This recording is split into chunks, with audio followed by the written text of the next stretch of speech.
الحمدللہ ہم نئے اسلامک سال میں داخل ہو چکے ہیں۔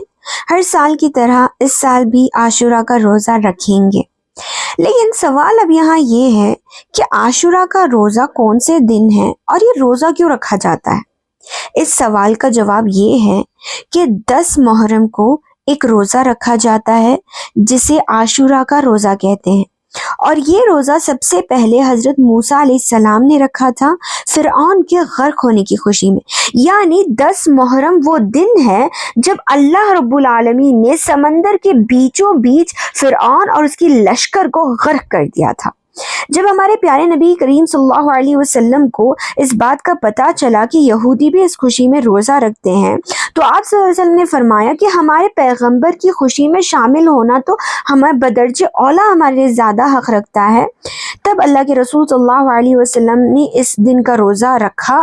لیکن ان یہودیوں کی مخالفت کرنے کے لیے، یعنی ان کے جیسا سملر نہ ہو، اسی لیے ان کی مخالفت کرنے کے لیے آپ صلی اللہ علیہ وسلم نے یہ حکم دیا کہ ہم ایک دن پہلے کا، یعنی 10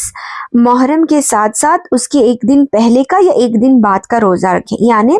9 محرم اور 10 محرم روزہ رکھیں، یا پھر 10 محرم اور 11 محرم کو روزہ رکھیں۔ اور یاد رکھیں، محرم کا یہ مہینہ ہمیں بہت ساری چیزوں کی یاد دلاتا ہے، جیسے کہ اللہ کے رسول صلی اللہ علیہ وسلم کی ہجرت،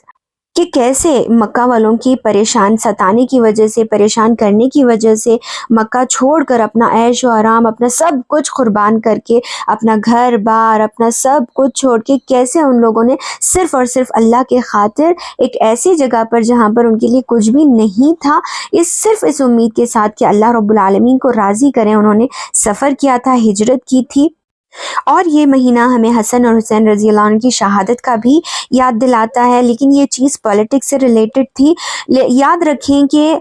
نوحہ خوانی کرنا، ماتم منانا، یہ کسی بھی اینگل سے ثابت نہیں ہے۔ ہاں، ان کا مرتبہ، اللہ کے رسول صلی اللہ علیہ وسلم نے ان کی جو عظمت بتائی تھی وہ اپنی جگہ ہے۔ ان کا احترام کرنا، انہیں یاد کرنا، ان کی قربانیوں کو یاد کرنا، ان کی لائف سے لیسنز لے کر سیکھنا، ان کے حق میں دعا کرنا، یہ ہمارے لیے ضرور جائز ہے، لیکن ماتم منانا، نوحہ خوانی کرنا جاہلیت کی علامت ہے۔